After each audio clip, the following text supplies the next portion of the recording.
25শে মার্চের রাত্রে এক নেতা সুটকেস গুছায় বসে আছে, পাকিস্তান আর্মির কাছে সারেন্ডার করবে এই জন্য। আর একজন জীবনের ঝুঁকি নিয়ে ক্যান্টনমেন্ট থেকে বেরিয়ে সোজা বলছে উই রিভোল্ট। তাহলে পাকিস্তান বাহিনীর কাছে আত্মসমর্পণকারী প্রথম বাঙালির নাম কি? জবাব দেন। পাকিস্তান বাহিনীর কাছে আত্মসমর্পণকারী প্রথম বাঙালির নাম কি? নিশ্চয়ই শেখ মুজিবুর রহমান। জাতির পিতা স্বীকার করেনই বলে এক ছেলেকে খুন করে তার বাপকে বাধ্য করা হয়েছিল 74 সালে ফুটবল খেলতে। ছেলের কর্তৃত্ব মাথা দিয়ে বাপ ফুটবল খেলছে এই বাংলাদেশে। শেখ মুজিবের নামের আগে বঙ্গবন্ধু না বলে জিপ কেটে ফেলা হতো। এই বাংলাদেশ শেখ মুজিব কায়েম করেছিলেন। সেই শেখ মুজিবকে দেবতা বানাইলো। পাকিস্তানের বিরুদ্ধে প্রথম কে বলেছেন উই রিভোল্ট? কোন বাঙালি? পাকিস্তানের বিরুদ্ধে আমরা বিদ্রোহ করলাম, প্রথম কোন বাঙালি বললেন? জিয়াউর রহমান। শেখ মুজিব 71 সালের 7 নভেম্বর পর্যন্ত চাইছে যে পাকিস্তানের সাথে একটা কনফেডারেশন করা যায় কিনা। 71 সালের 7 নভেম্বর। বাংলাদেশের ইতিহাসে প্রথম আত্মস্বীকৃত খুনির নাম কি? বলেন। শেখ মুজিবুর রহমান। তিনি পার্লামেন্ট সাক্ষী। তিনি বলছেন যে সিরাজ শিকদার কোথায়, হত্যা করে এসে রাত্রেবেলা খুন করে এসে সকালবেলা পার্লামেন্টে বলতেছেন কোথায় সিরাজ শিকদার। আরে এ তো ভিলেনের অট্টহাসি, এটা নায়কের অট্টহাসি না। সিরাজ শিকদারের মতো এত বড় একটা প্যাট্রিয়ট, এত বড় একটা দেশপ্রেমিক, এত বড় একটা সমাজকে বদলানোর চিন্তা, রেভলিউশনারি পার্সোনালিটি, সমাজকে বদলানোর জন্য যিনি জীবনটাকে উৎসর্গ করে দিয়ে গেছেন, তাকে খুন করেছেন বিচার ছাড়া। নির্বিচারে গুম খুনের রাস্তা তো শুরু হয়েছে আরো আগে থেকে, জহিরায়ন থেকে, 30শে জানুয়ারি থেকে। কিন্তু সিরাজ শিকদারটা চূড়ান্ত পর্যায়ে চলে গেল। তো শেখ মুজিবের দম্ভ, শেখ মুজিবের অহংকার। আরেকটা কি, যে 74 সালের দুর্ভিক্ষে সারা বাংলাদেশে 15 লক্ষ লোক মারা গেছিল না খেয়ে। খাদ্যের কোনো সমস্যা ছিল না, মানুষের ক্রয় ক্ষমতার বাইরে নিয়ে যাওয়া ছিল খাবারকে। কেন? সব পাচার হয়ে যাচ্ছে ইন্ডিয়াতে। কিসিঞ্জার বলছিলেন, আমেরিকার প্রধান পররাষ্ট্রমন্ত্রী, যে বাংলাদেশ হলো বটমলেস বাস্কেট, এনে যাই দেই কিছুই থাকে না। এত সাহায্য আসছিল পৃথিবীতে বাংলাদেশকে, অন্তত 1 হাত উঁচু ধান আর চাউল দিয়া, টাকা দিয়া, খাবার দাবার দিয়ে ভরে দেওয়া যেত। পুরো মানচিত্র 1-2 ফিট উঁচু হয়ে যেত। সেই খাবার গেল কোথায়? সব পাচার হয়ে চলে গেছে। তামা, কাঁসা, পিতল, সোনা যা আছে কিছুই ছিল না বাংলাদেশে, সব নিয়ে যাওয়া হয়েছে। দুর্ভিক্ষ দেখা দিল। অমর্ত্য সেন বলেছেন যে এই দুর্ভিক্ষের মূল কারণ খাদ্যাভাব না, এই দুর্ভিক্ষের মূল কারণ অব্যবস্থাপনা। অব্যবস্থাপনার ভেতর তো নিত বিশ্ববরেণ্য মানে বুদ্ধিজীবী। অব্যবস্থাপনার মধ্যে চুরি ডাকাতি, লুটপাট। মৌলানা ভাসানী আওয়ামী লীগের নাম দিয়েছিলেন, এটার আওয়ামী লীগ বাদে নিখিল বাংলাদেশ, নিখিল বাংলা লুটপাট সমিতি নাম দাও। চুরি ডাকাতি লুটপাটে আওয়ামী লীগের এক মাল আঙ্গুল থেকে বট বৃক্ষে পরিণত হয়ে গেল। তো তারা 15 লক্ষ লোক মারা গেছে। আমার নিজের জেলা কুড়িগ্রামে 5 লক্ষ লোক মারা গেছিল খাবারের অভাবে। খালি আহারে অবর্ণনীয়। দুদিন মুক্তিযোদ্ধা হিসেবে কষ্টে বুকটা ফেটে যেত যে এইটার জন্য বাংলাদেশ স্বাধীন করেছিলাম আমরা। তো সেই শেখ মুজিবুর রহমান 4th সংশোধনী করে সমস্ত রাজনৈতিক দল ব্যান করে দিলেন, সমস্ত সংবাদপত্র ব্যান করে দিলেন। একদলীয় হিংস্র স্বৈর শাসন কায়েম হয়ে গেল। দেশ তো শেষ। মুক্তিযুদ্ধের 3টা লক্ষ্য ছিল আমাদের: মানবাধিকার, ন্যায় বিচার এবং গণতন্ত্র। এই 3টাকেই কবরস্থ করা হয়েছে, মাইরা মাটিতে পুঁতে ফেলা হয়েছে। পুঁতে ফেলাইয়া ডিক্টেটরশিপ, এক দল, এক ব্যক্তি, এক দেশ। তো সিরাজ শিকদারের হত্যা তো হতেই হবে, নইলে তো তার এই দম্ভ টিকবে না। সিরাজ শিকদারের হত্যা করার ব্যাপারে পরবর্তীকালে গভর্নমেন্টগুলোকে আমি দোষারোপ করব। তারা কেন সিরাজ শিকদার হত্যাকাণ্ডে তদন্ত করে বিচারটা করতেন?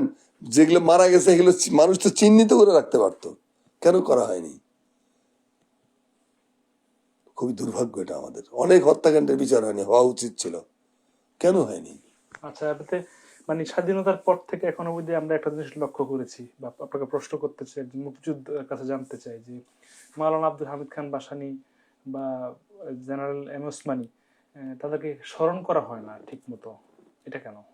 15 বছরও তো একটাই লক্ষ্য ছিল। ফ্যাসিবাদের ব্যাপারটা কি, ফ্যাসিবাদ একটা দেবতার তৈরি করে, ওই দেবতাকে সবাইকে ওই দেবতাকে সম্মান করতে, শ্রদ্ধা করতে, পূজা করতে, ভক্তি করতে বাধ্য করে। এমনি না হলে আইন করে করে। যেমন শেখ মুজিবকে জাতির পিতা না বললে 7 বছরের জেল, এটা কোনো কথা হইতে পারে? স্বাধীনতার ঘোষণা বঙ্গবন্ধু দিছে, জিয়াউর রহমানের নাম করলে 20 বছরের জেল। এইটা তো হাসিনা কায়েম করছিল বাংলাদেশে।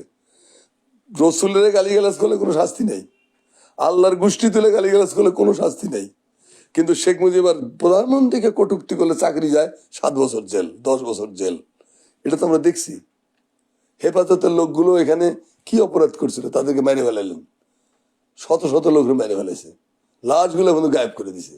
তো এরকম একটা বিভীষিকাময় পরিস্থিতি তারা তৈরি করে, এরকম একটা বিভীষিকাময় পরিস্থিতি তারা তৈরি করে, এক ব্যক্তির নিচে সবাইকে সমবেত করে।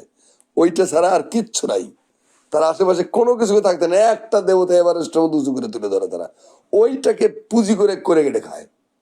ফ্যাসিবাদের ধর্মই হলো এইটাকে দেবতা বানাও, এবং এই দেবতার বিরুদ্ধে কোনো কথা বলা যাবে না, কোনো শব্দ করা যাবে না, করলে কল্লা চলে যাবে। শেখ মুজিবরে জাতির পিতা স্বীকার করেনি বলে এক ছেলেকে খুন করে তার বাপকে বাধ্য করা হয়েছিল 74 সালে ফুটবল খেলতে। ছেলের কর্তৃত্ব মাথা দিয়ে বাপ ফুটবল খেলছে এই বাংলাদেশে। শেখ মুজিবের নামের আগে বঙ্গবন্ধু না বলে জিপ কেটে ফেলা হতো।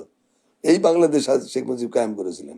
সেই শেখ মুজিবকে দেবতা বানাইলো, দেবতা মানে সবাইকে তাকে পূজা করতে বাধ্য করা হলো আইন করে, বাউন্ড। তো এখন এক দেবতা এক দেশ, যার কোনো ভূমিকাই নেই মুক্তিযুদ্ধে। 1966 সাল থেকে শুরু করে 1971 সালের আপনার 7ই মার্চ পর্যন্ত যে শেখ মুজিব, তিনি নিঃসন্দেহে আমাদের জাতীয়তাবাদী আন্দোলনের একটা গুরুত্বপূর্ণ ব্যক্তিত্ব, বিরাট ব্যক্তিত্ব। কিন্তু 10ই জানুয়ারি থেকে 1975 সালের 15ই আগস্ট পর্যন্ত যে শেখ মুজিব, এই শেখ মুজিব তো জালেম, অত্যাচারী শাসক। স্বাধীনতার জন্য শেখ মুজিবকে বারবার বলছে, মুজিব ইয়াহিয়ার সঙ্গে আপোষে বসো না, তুমি আসো, আমার কথা শোনো, আসো, আমি বাংলাদেশ স্বাধীনতা ঘোষণা করে দিছি, তুমি আমার সাথে যুক্ত হও। শেখ মুজিব বলছে, আমি স্বাধীনতার কথা বলিনি, আমি বলছি স্বায়ত্ত শাসনের কথা। 1971 সালের 23শে মার্চ বাংলাদেশের অবজারভার পত্রিকার কাটিংটা দেখে নেন, আমি দিন তারিখ শুদ্ধ বলতেছি। কি বলছে শেখ মুজিব? আমি স্বাধীনতার কথা বলি না, আমি বলছি স্বায়ত্ত শাসনের কথা। আজকে হামিদ মিরাটের লেখা ছাপা হয়েছে নয়া দিগন্ত পত্রিকা, দেখেন। শেখ মুজিব 71 সালের 7 নভেম্বর পর্যন্ত চাইছে যে পাকিস্তানের সাথে একটা কনফেডারেশন করা যায় কিনা। 71 সালের 7 নভেম্বর ওরিয়ানা ফালাসির সাথে শেখ মুজিবের সাক্ষাৎকার, যেটা সেই সাক্ষাৎকারটা পড়বেন, ওখানে দেখবেন যে শেখ মুজিব বললো যে আমি এগুলো শুনেছি সব রেডিওতে। তো বলেন যে মাননীয় প্রধানমন্ত্রী, আপনি বলছেন যে আপনার অন্ধকার ঘরে রাখা হয়েছে, কোনো রেডিও পত্রিকা কিছুই দেওয়া হয়নি, একটু আগে যে বলেন, কয় না মানে মাঝে মাঝে পাইতাম আর কি। বলছে আপনি বলছেন যে সেলের মধ্যে কবর খোঁড়া হয়েছে, এটা কি আপনার সেলের মধ্যে? কয় না, তাহলে কোথায় খোঁড়া হয়েছে? কয় শুনছি পাশে। তা আপনাকে কে বলো? কয়েক দারোয়ান এসে বলছিল। অদ্ভুত অদ্ভুত কথাবার্তা আছে ওরিয়ানা ফালাসির। তারপরে শেখ মুজিব তো ধর এটারে, ওরিয়ানা ফালাসি প্রধানমন্ত্রীর ভবন থেকে দৌড়ে যান নিয়ে পালাইয়া কোন রকম করে তেজগাঁ বিমানবন্দর দেড় ছেড়ে ভাগছিল। Interview with history, interview with history, Oriana Fallaci পৃথিবী বিখ্যাত সাংবাদিক। তার এই শেখ মুজিবের পাঠটা ভালো করে পড়বেন। শেখ মুজিব সম্পর্কে তিনি কি বলেছেন, শেখ মুজিব কি বলেছে, ইন্টারভিউ তো রেকর্ড করা, এটা যে বই আকারে বের করছে পরবর্তীকালে, interview with history, very important বই। তো সেই রকম একজন শেখ মুজিব, তিনিও মৌলানা ভাসানী বললেন যে মুজিবর, তুমি দেশ স্বাধীন হয়ে গেছে, আসো, তোমার ক্ষমতায় যাওয়ার দরকার নেই, তুমি আসো, তুমি আর আমি দেশের সাধারণ মানুষের গান্ধীর মতো ঘুরে বেড়াই, মানুষের সুখ দুঃখ দূর করব, কোথায় অভাব কোথায় সমস্যাটা দেবো, তাজউদ্দিন এরা যারা আসর দেশ চালাক, আর তুমি জাতীয় সরকার গঠন করো, জাতীয় সরকার গঠন করো, সকল দল থেকে লোকজন নিয়ে একটা জাতীয় সরকার গঠন করো, আর তুমি আর আমি চলো দেশের মানুষের কাছে মিশে যাই, আমরা সারা দেশ ঘুরে বেড়াবো, খবরাখবর নেব, মানুষের সুখ দুঃখ তুলে ধরবো, আমরা যেভাবে যেভাবে বলবো সেইভাবে এই জাতীয় সরকার কাজ করবে। শেখ মুজিব কি বলছেন? আমার পাগলে পাইছে, পাগলে পাইছে আমার, আমি দেশ, আমি এতই করলাম, আমি এখন গ্রামে গ্রামে ঘুরে বেড়াবো। তিনি ভাষণের কথাকে গুরুত্ব না দিয়ে দলীয় সরকার করলেন, করে বাংলাদেশের ধ্বংসের বীজ রোপণ করলেন। আওয়ামী লীগ মানে ছিল লুটেরা। এই আওয়ামী লীগের মানুষ করার জন্য শেখ মুজিব নিজে কি বলেছেন, যে সবাই পায় চোরের দল, আমি পাই চাটার দল। সবাই পায় সোনার খনি, আমি বেশি চোরের খনি। রাগে দুঃখে ক্ষোভে গেছে। খানা তাউর রহমান ছবি বানাইলেন, আবার তোরা মানুষ হ। এই কাদেরকে বলছিল? কারাও মানুষ হয়ে গেছিল সেদিন 73-74 সালে, কারাও মানুষ হয়ে গেছিল। এরাই তো এই আওয়ামী লীগের জন্য তো বলছেন, আল মাহমুদের কবিতায় আছে, 73 সালে লেখা কবিতা, যে স্ট্যান্ডগান কাঁধে নিয়ে হেঁটে যায় 1973 সাল। 73 সাল পর্যন্ত বঙ্গবন্ধু সৈনিকের স্ট্যান্ডগান কাঁধে নিয়ে ঘুরে বেড়াইতো। এইরকম একজন শেখ মুজিবকে দেবতা বানাইতে হলে বাকিগুলোর তো সাফ করতে হবে। ভাসানীকে ক্রেডিট দিলে তো আমি থাকি না, জেনারেল ওসমানীকে ক্রেডিট দিলে তো আমি থাকি না, মুক্তিযুদ্ধের সর্বাধিনায়ক আমার এটা দেওয়া যাবে না। তার সাথে বড় কথা, স্বাধীনতার ঘোষক শহীদ জিয়া। শহীদ জিয়া স্বাধীনতা ঘোষণা দিয়েছে, হাসিনা বলতে কোথাকার কোন মেজর? আরে কোথাকার কোন মেজরটা স্বাধীনতার ঘোষণা দিয়েছিল? কোথাকার কোন মেজরের জন্য আপনাদের মতো দলকে কান ধরে মুক্তিযুদ্ধে নিয়ে গেছে জনগণ? আপনারা তো পাকিস্তানের সাথে থাকতে চেয়েছিলেন। শেখ মুজিব তো তাজউদ্দিনকে বলেছে কিছু দরকার নেই, তুই ওই 27 তারিখ হরতাল দিয়ে পালন করিস আর নাকে তেল দিয়ে ঘুমাগা। কেন বলছিলেন যে আপনি আমাদের রেকর্ডের বক্তব্য দেন, হোটেল ইন্টারকন্টিনেন্টালে যেয়ে বিদেশিদের জানাই দেবো, আপনি স্বাধীনতার ঘোষণা আমাদের একটা কাগজ লিখে নিয়েছেন, ওকে স্বাক্ষর দিয়ে দেন। শেখ মুজিব দেন নাই, বলছিলেন যে এগুলো দরকার নেই, এগুলো করলে আমার বিরুদ্ধে রাষ্ট্রদ্রোহিতার মামলা হবে, যা তুই ওই 27 তারিখে পারলে একটা হরতাল ডাকিস। দেশের জাতির পিতা স্বাধীনতার ঘোষণা করতে চাচ্ছেন না, তিনি স্বাধীনতার বক্তব্য দিতে চাচ্ছেন না, স্বাক্ষর করতে চাচ্ছেন না, রাষ্ট্রদ্রোহিতার মামলার ভয়ে ভীত। রাষ্ট্রদ্রোহিতার মামলা, আপনি দেশ ছেড়ে নতুন দেশ বানাবেন, আপনার রাষ্ট্রদ্রোহিত হইলেই কি না হইলেই কি, আপনি তো রাষ্ট্র তো ভাঙতেই যাচ্ছেন, আপনি তো নতুন দেশ তৈরি করতে যাচ্ছেন। তাহলে এরকম একটা ভুয়া এবং অর্ধ ভুয়া, হাফ সত্য হাফ মিথ্যা, এরকম একটা ব্যক্তিত্বকে নিয়ে প্রচুর বিতর্কিত চরিত্র আমাদের ইতিহাসে শেখ মুজিব। আমি মনে করি অনন্তকাল না হলেও আগামী হয়তো 1-2 জেনারেশন পর্যন্ত এই বিতর্ক চলবে। চলুক, স্বাস্থ্যকর বিতর্ক ভালো। শেখ মুজিবের অবদানকেও খাটো করতে চাই না, তার ভূমিকাকেও আমি ছাড়ে দিতে রাজি না। তো এরকম একটা লোকের দেবতা বানাইতে হলে আইন জারি করে এগুলো ক্লিন করা হয়েছে। জেনারেল ওসমানীর নাম নিলে কবিরা গুনাহ হতো, জেনারেল মৌলানা ভাসানীর নাম তো নেওয়া যায় না। আর জিয়াউর রহমান সম্পর্কে স্বাধীনতার একজন মহান ঘোষক, 25শে মার্চের রাত্রে এক নেতা সুটকেস গুছায় বসে আছে, পাকিস্তান আর্মির কাছে সারেন্ডার করবে এই জন্য। আর একজন জীবনের ঝুঁকি নিয়ে ক্যান্টনমেন্ট থেকে বেরিয়ে সোজা বলছে উই রিভোল্ট।